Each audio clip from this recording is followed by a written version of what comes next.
I think that's the only creative moment I've ever had in my life as an accountant, because, as they say, no one likes a creative accountant. Right? Yep. Well, some people, but not the people you want to be hanging out with, because you might be in jail at some Exactly. point there.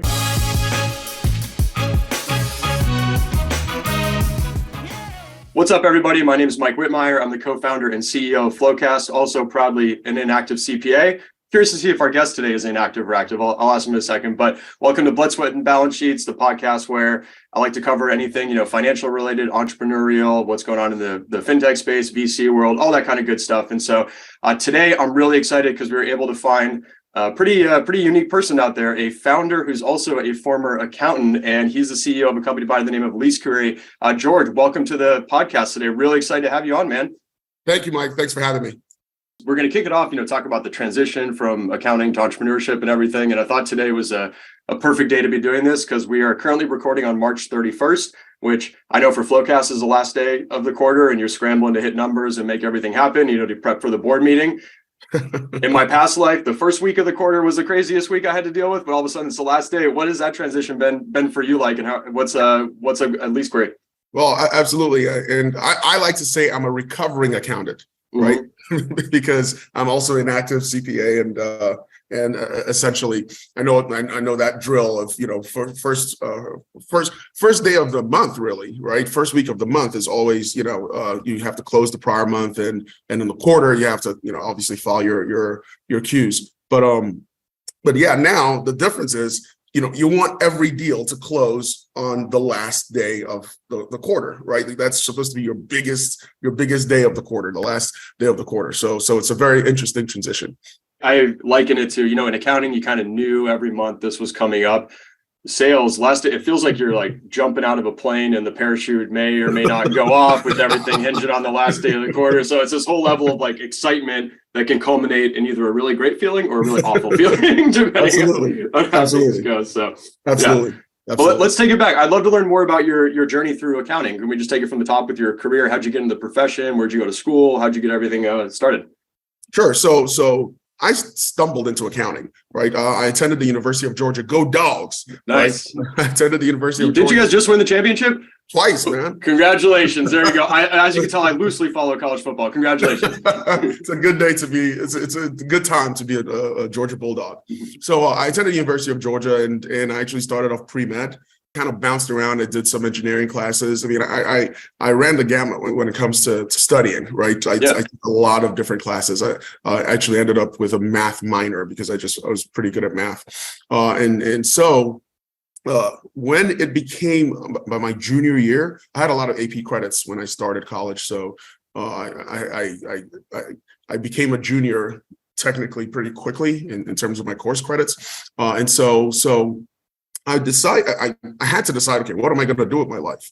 And I recall my roommate at the time, one of my roommates graduated, right? He was older than us and he graduated, and he had a job already lined up. And I was like, oh my God, Nick just graduated. He has a job. That's going to be me in 2 years. What am I going to do? And what year are we in here? Because this is all very important. This was in 2001, I believe. 2001. Okay. Yeah. Okay, so we have Sarbanes-Oxley on the horizon. Correct. Auditors are hiring. Okay. Correct. Auditors are hiring. Economy's ripping. We're good. We're great. Economy's ripping. Exactly. And one of my other friends, this guy Aaron Pennington, he was always dressed up on Thursdays. Always dressed up in a shirt and tie, and it's like, where are you going? What are you doing? And he goes, well, I'm going to dinner. Okay, go to dinner. Where? And he said, the best restaurant, Porterhouse Grill was the best restaurant in Athens. Like, who's taking you there?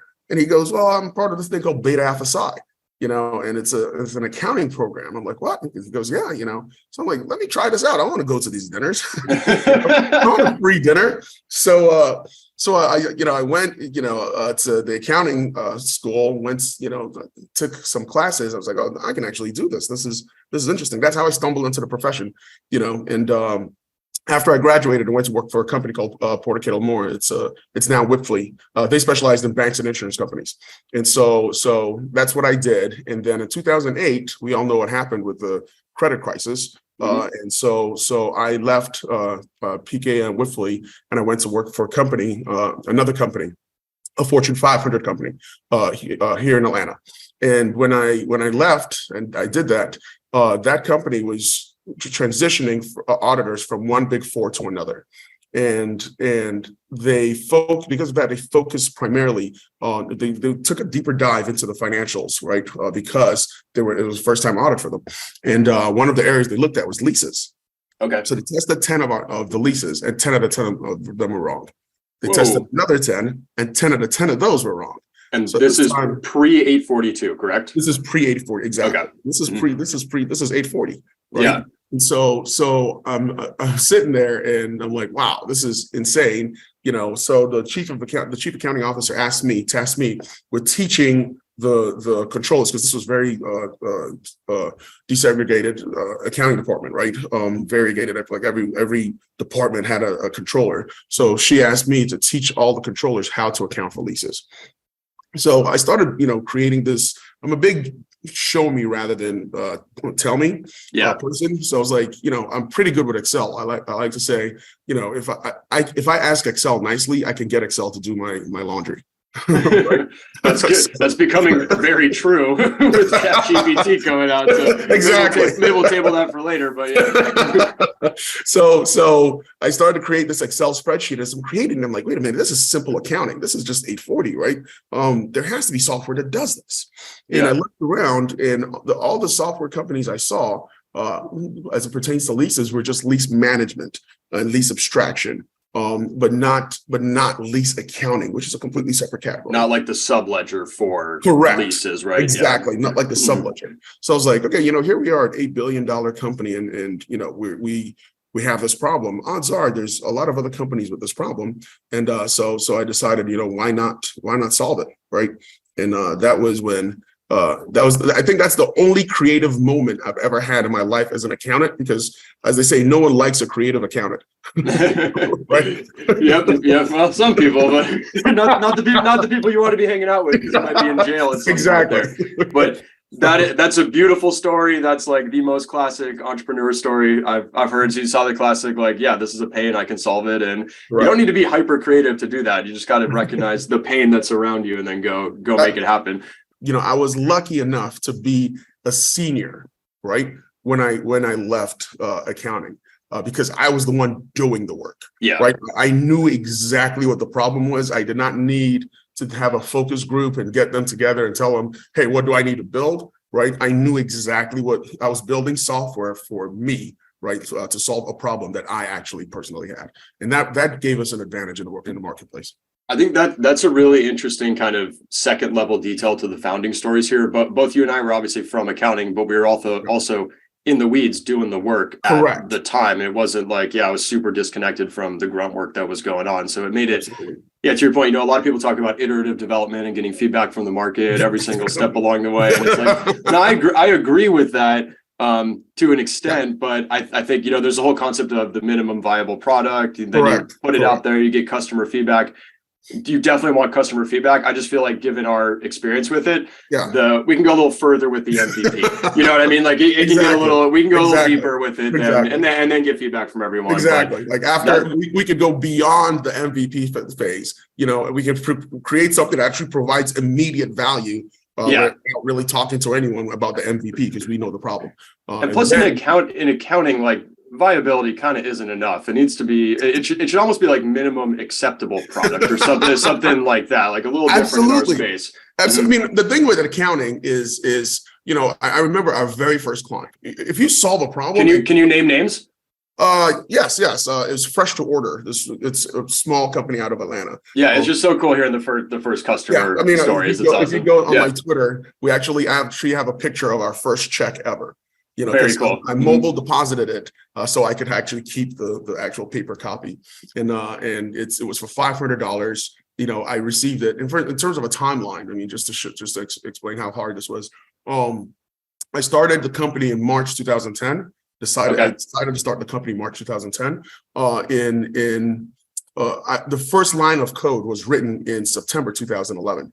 Right. So in those 18 months, all I did was really just delve into the problem, right, and write blogs and become an expert in lease accounting.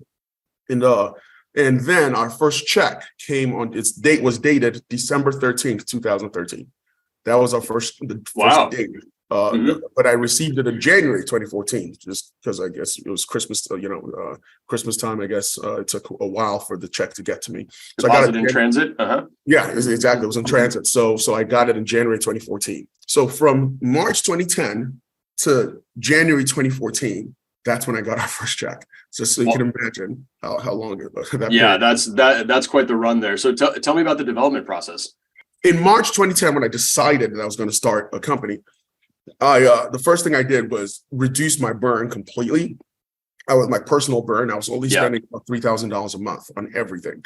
Okay. And then I also maxed out my 401k. And what I mean is I put in the max I could possibly put into my 401k, because my idea was I would just borrow against my 401k whenever I needed money. So that's how I funded it. I didn't know anything about the VC world, or say, I didn't even realize I was starting a tech company at the time. I was so naive. Interesting. Yeah. I just figured, hey, I'm going to need to fund this thing. How am I going to fund it? And I use but this is obviously terrible financial advice, right? Using your 401k to start a company is definitely frowned upon in the accounting world. But it's certainly not the most risk-averse move out there. Exactly. Being conservative, right? Being as conservative as we are, it was definitely a stretch. But that's how I did it.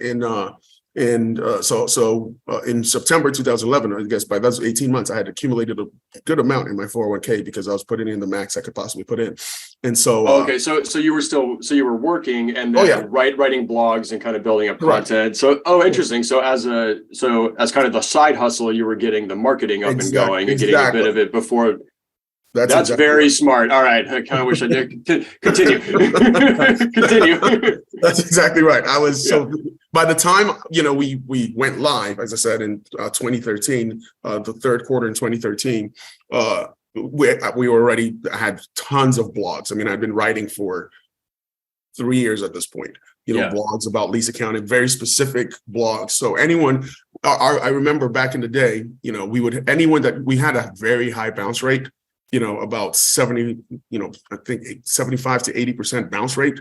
But we had a very high engagement rate. So the people that actually stayed were staying for like 10 minutes, 12 minutes, because they were reading actual blogs. So the idea was, let me establish credibility as an accountant, and then to go, oh, by the way, we also sell software to solve this problem, right? So go ahead. That's very much a HubSpot kind of inspired model. How did you figure out this world? I mean, this isn't natural to an accountant. Well, I mean, it kind of is, but I will say this. My brother and I started a company prior to this called College Medium. And it was, my brother's an engineer. He went to Georgia Tech. And so I like to say, as an accountant, I was allergic to technology, right? Like that's just the accountants just give me Excel. Technology is not really, which is why the accounting profession is ripe for disruption, right? Because most accountants, we feel confident in ourselves to be able to do it by ourselves, right? I'll tell you a story. When I started selling the software, right? And there were some people that would show them the demo. Some of them would say, oh, well, I can do this in Excel. I can build this by myself. And I'll challenge them and say, no, you can't. It's so hard, and they're like, yes, I can. Absolutely, I can. And we'd get into this not adversarial, but like, it's almost like competitive position, And then I listened to a speech by Michael Bloomberg, and he talked about when he was selling, when people would challenge him and say, we can do these ourselves, he would say, oh, let me show you how hard it is, right? So what we started doing was, when they say, oh, we can do it ourselves, we'll say, okay, here you go. Here's the software. How long do you think it's going to take you to build it?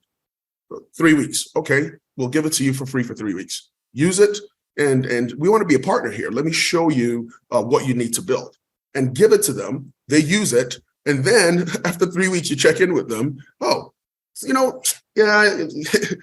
be hard to do this. So how much, so whenever someone says they could do it, as an accountant, you just tell them, you know that's a delayed sale. Very interesting. That's a delayed sale. And so just to be totally clear, you give them the software to use, and then is the idea that they're trying to like replicate it in Excel on their own, and then they realize it's hard. That is brilliant. That's super smart. Yeah. So 3-week trials, and then it's essentially you give it to them as a trial. Right. And I guess, you're obviously not going to put time into an implementation because it's exactly. like, go figure it out. Yeah. Here's access. Okay. I like that a lot. That's exactly right. Here's access. Go figure it out. No implementation, nothing. Just go figure it out. And a lot of times they realize how very difficult it is. That's a very cool story. And one of the more daunting things for a lot of people is like, how do you get the software written? How do you get code going? So what's your story behind the actual development and getting code written? So my brother gave me the best piece of advice ever when I started this. And he said, I'll do it for free. Yeah, no. That's He's not a coder. He's an electrical engineer. He actually went to law school. So now he's very cool. He's a patent attorney now. But as far as the coding is concerned, he gave me advice. He said, George, rather than hire an individual, right, to write this thing, hire a company, right? Because it's very hard to hold an individual accountable. Reason is, if this individual is doing, working for you on the side, right, and you're paying them, guess what? It's a side gig for them. Right? It's not their priority in life. It's a side gig for them. B, if you negotiate well and you pay them, $50 an hour, odds are they're working on other jobs. So maybe another job is paying them $80 an hour. And then another job is paying them $100 an hour and you're paying 50. Where do you think you lie in their priorities? And if they don't execute, how do you hold them accountable? Because they're their own boss, right? So he said, rather than do that, hire an actual company. Right. In that company, you're going to get a BA, a QA, and, an engineer. And if they are not performing, you can go to their boss and scream at them and then hold them accountable that way. Yeah. Best advice I've ever received. So I hired this company out of India, and I mean, ironic, the crazy thing is Mahesh, the person who wrote the first line of code, still works with us to this day. Very cool. He's now a full-time employee, but, he left the company and we, waited the 2-year period and then we hired him on. So he was, the cool thing about that was they're in India, which is 11 and a half hours ahead of us in Atlanta. And I would work, and tell him, because he would come online at about 11:30, midnight, 11:30, and I'd tell him, here's what you need to do, here's what you need to do, here's what you need to do, and give him all these requirements and all these, bug fixes. And then I'd go to sleep, and when I wake up in the morning, 7 a.m., I'm on my laptop and I'm looking at it, and it's done.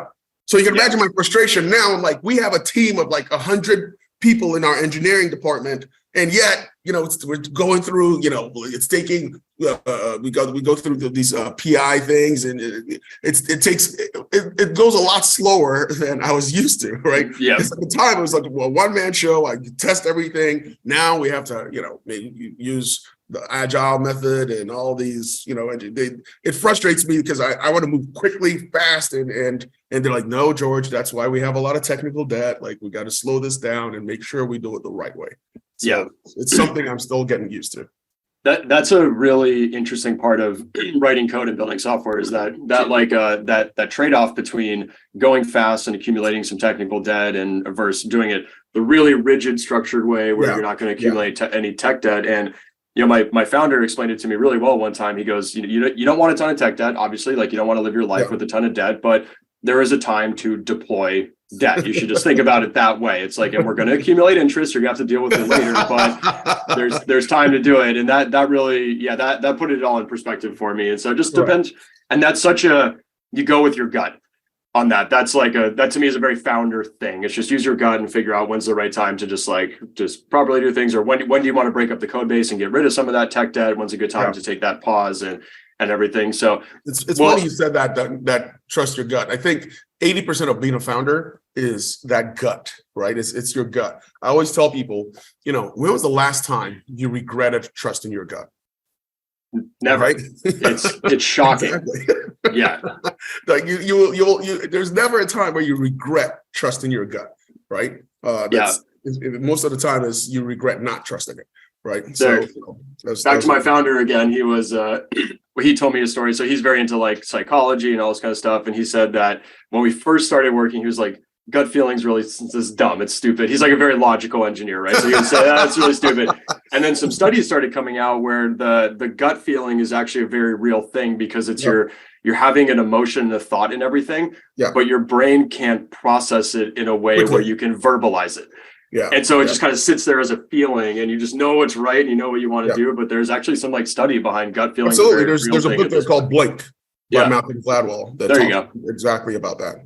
That's perfect. Well, I love it. I totally agree. So I wanted to move over onto more of the, I guess, so you're talking about running a company, using your gut. What about leadership? What has it been like for you starting a company, scaling it up, and kind of having to move from that hands-on, you're testing the code that came to you in the morning, to all of a sudden leading the organization and being a little more hands-off?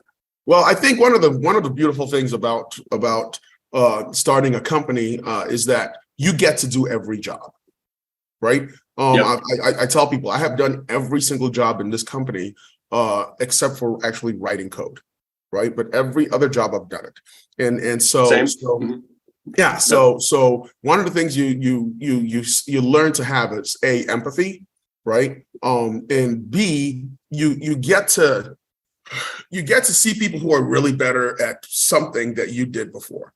Right, you get them specialized, and because they're better at it, if we're lucky, as I said, luck plays a big role in this. If you're lucky to have good people, then you let them ride, right? But my management style is always, I let my managers manage, right? I don't override them. I try not to. I've learned, over the course of these years that, sometimes sometimes you can actually be an impediment to progress, as opposed to helping it move along, right? And so I let my managers manage, right? There's a reason they're here, and I also, because as I said, I've done every job, I understand that everyone rows the boat, right? So everyone's job is important. Everyone's job is important. So I actually hate the whole, president's trips or I don't, I'm a big everyone or no one, right?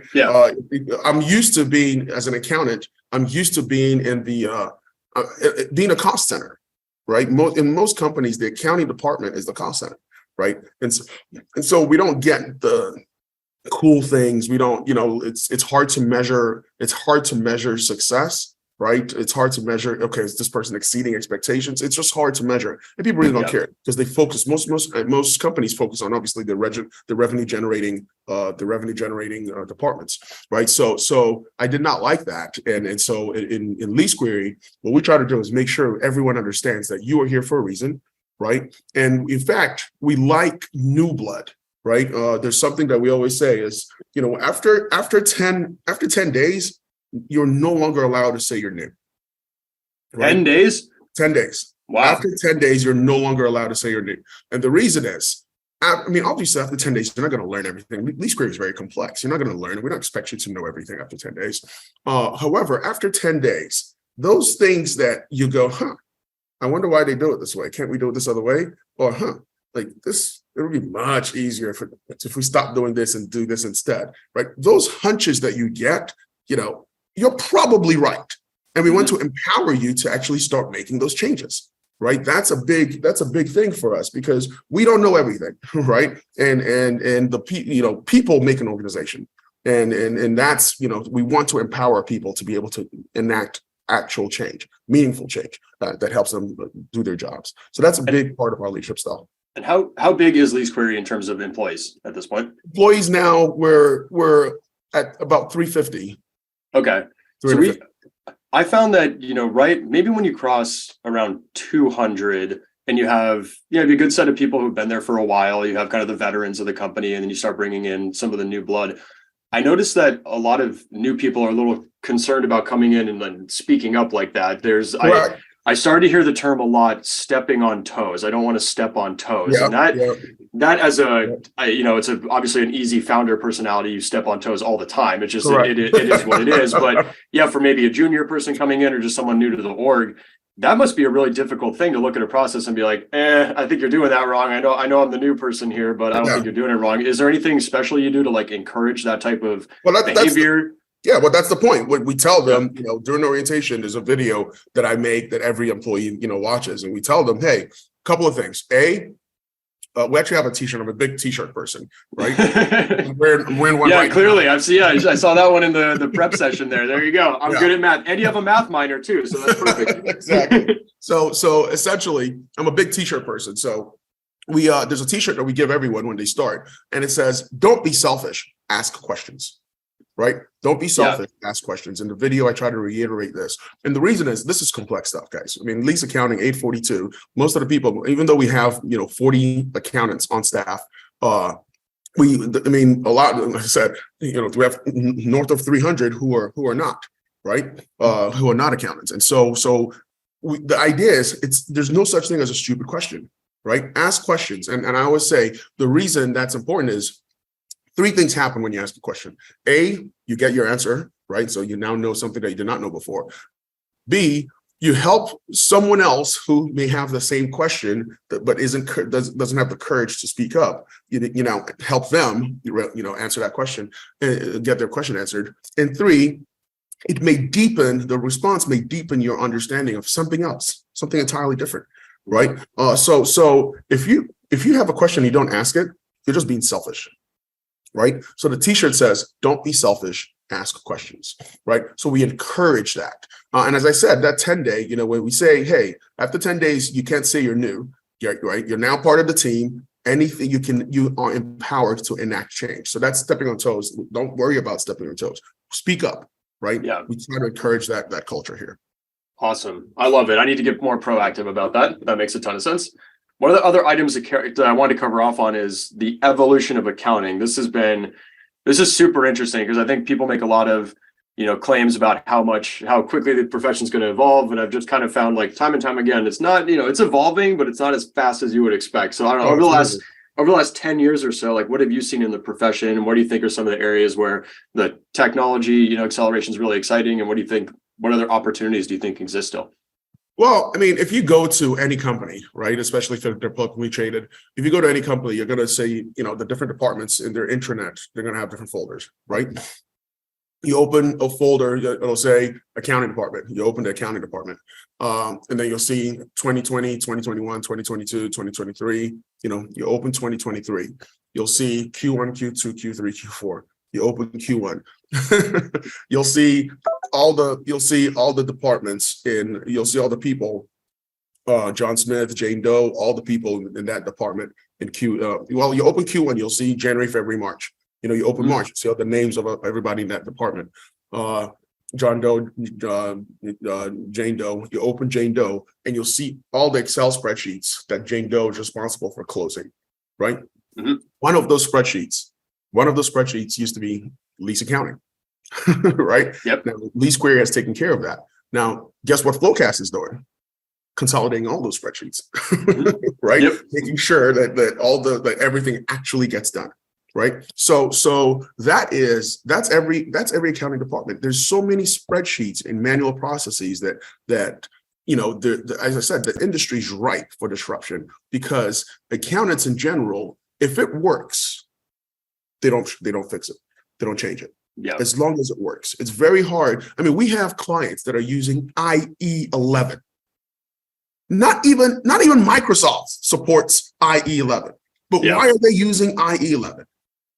Because it works. There's something that they use within their system that IE11 supports. So so that's how crazy sometimes this is, which is why anything that you do in accounting, you're always going to have high net retention, right? That's the point. That's the good part of this is because accountants are so adverse to change, right? Once they start using something, it becomes systemized within their organization, right? And so churn is very, very low, right? So for all you listening out there that are saying, "Oh, I'm looking for a problem to solve a problem for an accountant," and you will have negative churn.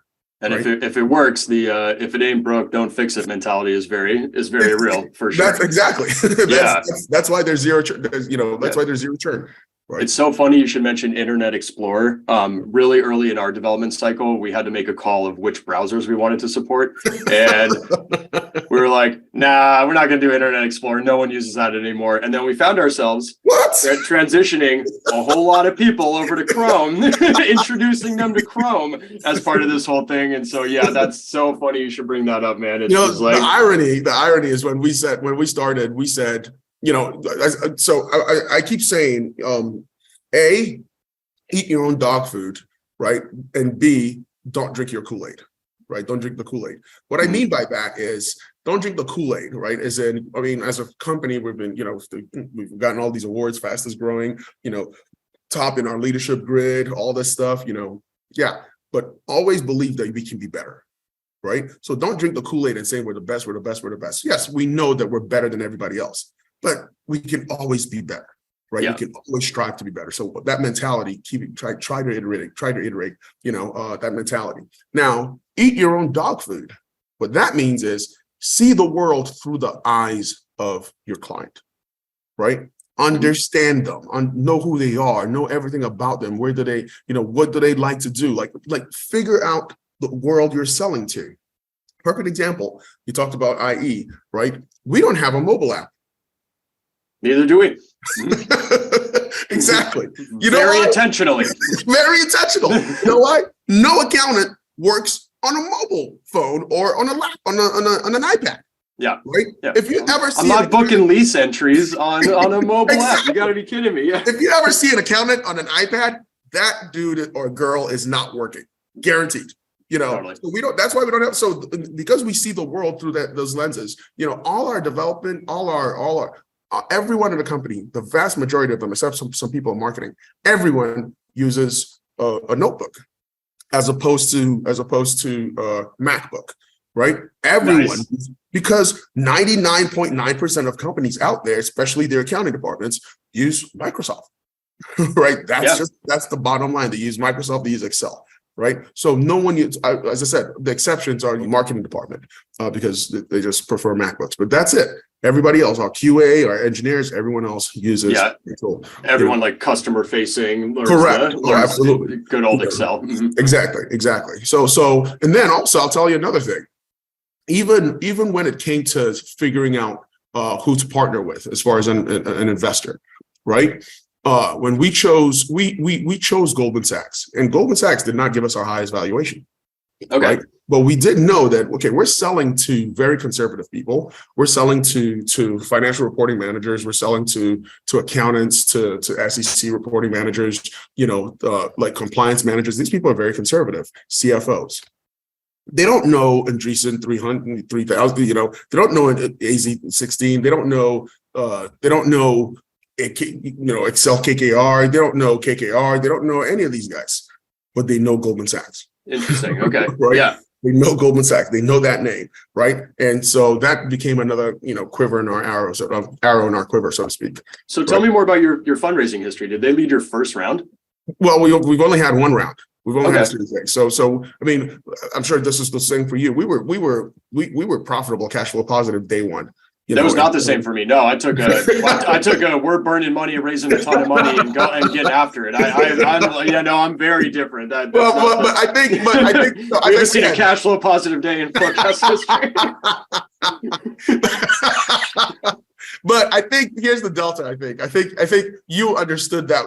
I think you were much more of a traditional entrepreneur than I was. It was the world I came from. I came from a tech startup where we burned a ton of cash to go public. And it's like, I was more you do that. And for any clients or prospects who might be listening, we will get to cash flow positive. There's no going concern about Flowcast. I want to be clear there, but it's a different mentality, right? It's just a different approach to it. Correct. Different approach, different approach. So, I mean, sometimes that hurt us, actually, like not growing as aggressively as we should have, but we wanted to have, sustained growth, and so we didn't raise any money until we only had a Series A in 2019, right? So Okay. that's all the money we've raised. We raised we raised 40 technically $44 million in 2019, right? Awesome. That's all we've raised. Were you 2021 was one of the best years to raise money. Was anyone trying to give you money? Did you turn that down intentionally? I know you guys were doing well. I can't imagine you weren't getting term sheets. So everyone was trying to give us money in 2021. And I'm like, a lot of companies, we're based in Atlanta. And so there's a lot of companies based out here that are in the tech space, with Calendly here and MailChimp, SalesLoft as well. SalesLoft is here, so all these guys, and a bunch of them raised money in 2021, did that, and we didn't. Sometimes I'm like, gosh, should we have? With those crazy valuations, should we have done that? Probably. But then now, though, with the markets the way they are, these companies now have to they have to live up to that, right? Yeah. So now grow into that growth. And so it's good and bad, right? As with anything else, right? No, it really is. I mean, that's a very real thing for those who are listening and don't understand that. So 2021, you could raise it huge multiples. You could get like 50 times annual recurring revenue. So I heard some deals were like 100x ARR. It's just like, what's going on here? And then now what happens is when you raise money like that, you set a new bar and you have to maintain that valuation for the investors to be happy. And if you don't, and you sell for less than that, it is not a fun exercise for founders, employees, any common shareholders there. So a lot of companies are now in that bind. They raised at an all-time high in 2021. We all know what happened in 2022 in terms of recession and all that stuff. 2023 is off to an odd start as well. And so, a lot of companies are struggling to even get back to that original valuation, despite a lot of them growing in the middle of all this. So a lot of companies are growing, but all of a sudden when you're saying, well, multiples are 15x, not 100x, how many companies have 8x'd their ARR in the last, 18 months to make that happen? It's a tough spot to be in. So you kind of avoided some challenges in certain regards. And that was a year where it was actually more intelligent to raise at a lower valuation from the right people if that was available. Which, not to pat my own back, but we did that as well. We wanted to get the right partner and we ultimately took a lower price to get the right partner. That's awesome. That's awesome. Smart. See, this is what accountants do. Yeah. Right? And I will say one thing, the difference in our approaches as well means that you own materially more of your company than I own at Flowcast. So that's the other trade-off that you make with that whole decision throughout all of it. True. But I mean, once again, that I'm not sure how much you own, but I own a significant,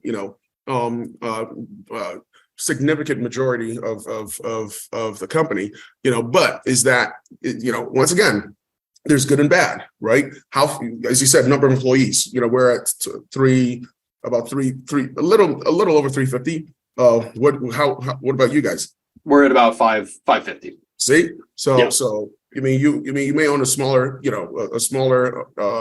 percentage, but it's a bigger company, right? So there's always, there's never a right or wrong, it's just we're all in this circle. Right, we're all in this circle, and we're walking towards the middle. We're starting from different parts of the circle, but we're all walking towards the same end goal.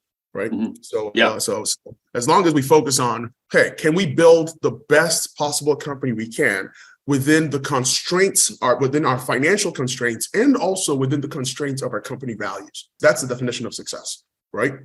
Getting to building the best company we possibly can within with the limited resources we have.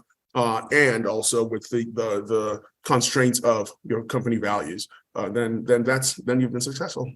Yeah, a lot of good things can come from constraints. I will say that, in the history of Flowcast, whenever we've had to get conservative and pull back on spend and constrain ourselves, it does end up working really well from an efficiency perspective. Absolutely. So you can get, with a lot of money, you can get sloppy, and it's tough to play that game with it. And I mean, one of the things that you that's exactly right. Constraints help, right? Because we had this problem at first when hey, we have to pay customers, pay commissions, we have to pay developers, we have to pay customer success people. And guess what? People are expecting to get paid, even though from the time when you close the deal to the time when you actually receive the checks, that's usually a good 3 to 4 month process. So how do you have to pay people within those periods? That's usually why companies have to go raise money, right? Because it takes a while, you get financial constraints.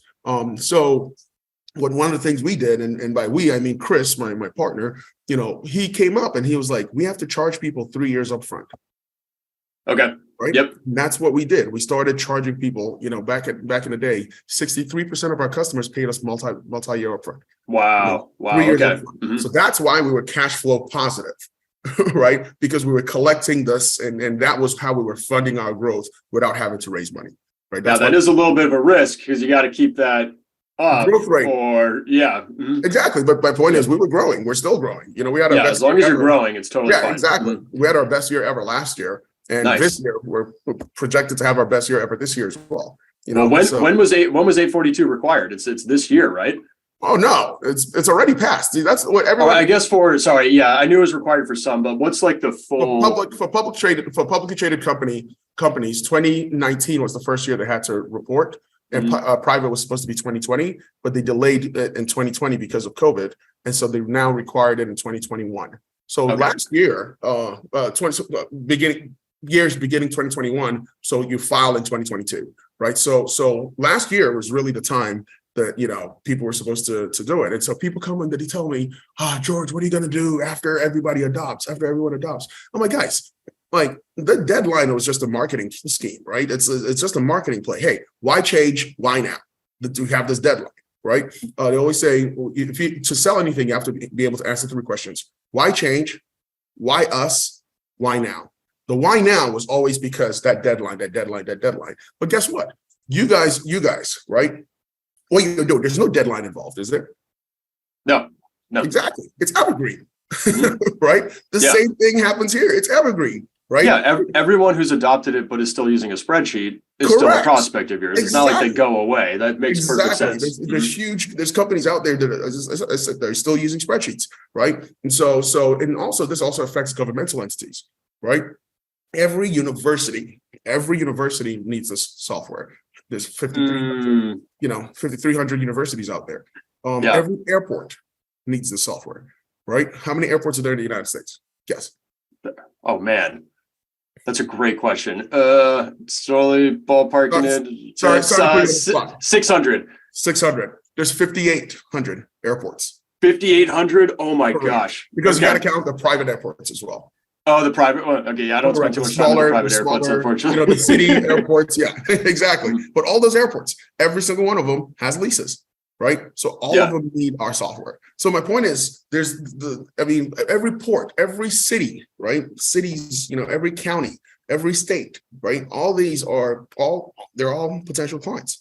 Interesting. So are you selling into the government? Regular bodies pretty well. Like I know that can be challenging to sell to the government, but not necessarily federal. Federal is the most challenging, right? But state and local, absolutely. Yeah, nice. State and local.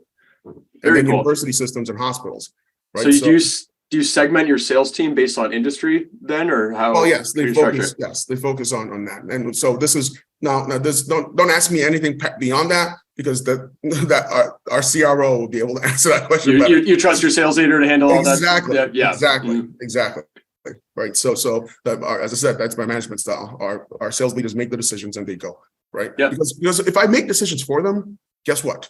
I can't hold them accountable. Right. If I say, hey, go do this, and this doesn't work, then whose fault is it?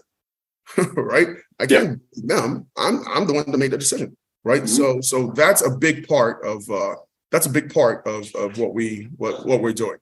Yeah. That makes sure that we hold people accountable. Makes sense. I'll say you've been saying that a lot. I have struggled with it. I have a hard time letting go and not making decisions. So while I'm nodding my head in agreement, I'm certainly not the best example of that. And I think any of our team listening to this would agree with that. So I don't want them to think I'm like,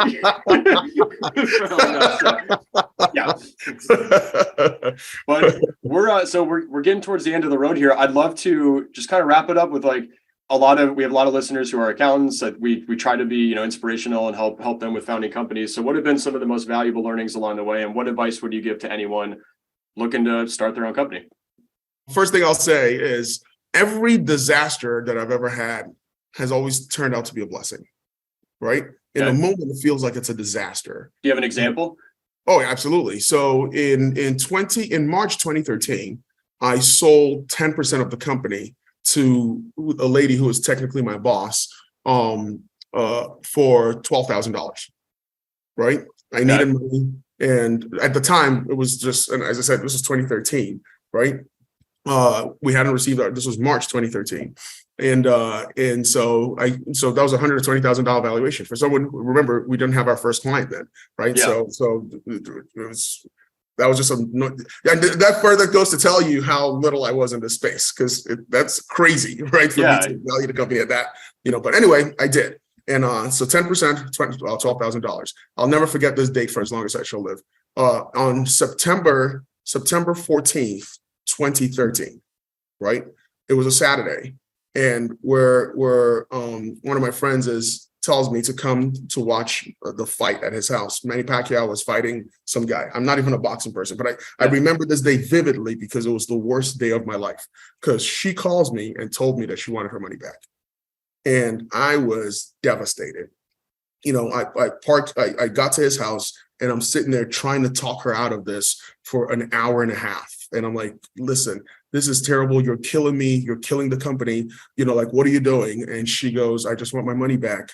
And I was like, we had an agreement, right? And she was like, yeah, but I just don't think this is not the path for me. And she didn't have to do anything. All she did was buy into the company. So finally I told her, what, I don't believe I owe you this money back, because we had a deal, but I want us to remain friends. So I don't have $12,000 to give you, but what I can do is I'll pay you back $1,000 per month for a year, and then you get your 12 grand back. And she said, okay, which made me further know that she did not need the money. Right. Yeah. So because $12,000 cash is very different from $1,000 annuity. So then I did say this, and I said this verbatim, right? I was like, just understand this. It'll be my lifelong mission that whenever you remember this day, you will regret it for the rest of your natural God-given life. I said that to her verbatim. I'm a Scorpio, so I'm very vindictive. Right? Mm-hmm. So she actually said something really nice after that. She said, because that's some cold-blooded stuff to say to somebody. Yeah. I've always thought that in my head, but never said it out loud. And I'm generally a pretty blunt person, so that's very impressive. But I go, so she goes, I hope so, because that means you're successful, which is a pretty nice thing to say, right? Yeah. So anyway, obviously based on valuations now, that 10% is, anywhere between, you're glad you have that 10% back. Exactly. So my point is, it ended up being a great thing for me, but that's an example. That day my life was over. I thought, because I just didn't have that money to pay her back. So anyway, so that's a perfect example. I'll tell you one quick one, another one. You asked me, my first client, fresh to order. One of the things that happened, I got sick because of stress. I was working 120-hour weeks, like it was insane. So I got sick. And I went everywhere to get, I took a medical leave of absence from work, because as I said, I was still working. And then in that time, I'll get these headaches because I have what's called myasthenia gravis, which is, it's a weird disease, but you see double and you get these headaches. Imagine, do you wear contacts? I do not, no. Okay. So imagine for those listening, if you wear glasses, but imagine having to go through an entire day without your glasses, that headache that you'll get. So I was getting these headaches and I couldn't see on my computer screen. So I was like, I can't be an accountant anymore. I can't be an accountant anymore. Like, this is crazy, because I would just have these headaches if I was trying to work, because I couldn't focus. I was seeing two images. I had double vision. And so I would wear this eye patch because that was the only thing that would help. And then I was like, but you know what? I have this product. I can at least go try and sell it. Right. So during that leave of absence, I was like, I can't work. Let me go try and sell the software. And boy, we literally I closed like 30 deals in nice. Yeah. And so getting sick was the impact. Now, I'm fine. I was diagnosed at the Mayo Clinic in Rochester, Minnesota. That's where they finally figured out what was wrong and gave me medication and stuff.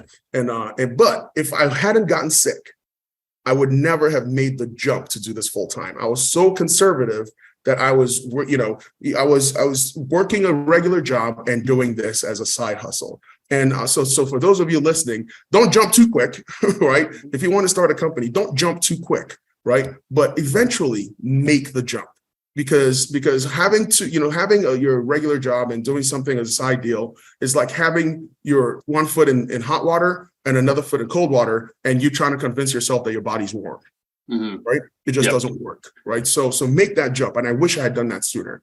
But getting sick, which was a terrible thing for me, I would never wish that on my worst enemy, was actually the blessing that made me do this full time, because I thought I couldn't be a regular accountant anymore, right? Because of the headaches. So yeah, that's something else. That's you nailed on two things I think was really like, what's the inspiration for making the leap and going full time, and then how are you motivated to keep going after it? Because it's hard, man. There are ups and downs, and I'm the same way as you. There's a bit of me, I look back to people who said no to us early on, or or backed out of things, and there's some spite to me to get this stuff done. Absolutely. And I would say, different people are motivated in different ways. So whatever your motivation is, make sure you tap into that, because it's a grind. And that's so crazy. I had a big health scare as well. That was my inspiration for I got to try something new. And there's I might as well do this. And so there's we all have these weird moments where it's like, no, I'm going to do this, and then stuff that keeps you engaged. So that's very cool to say. And I will say, I think some of the smartest stuff you did was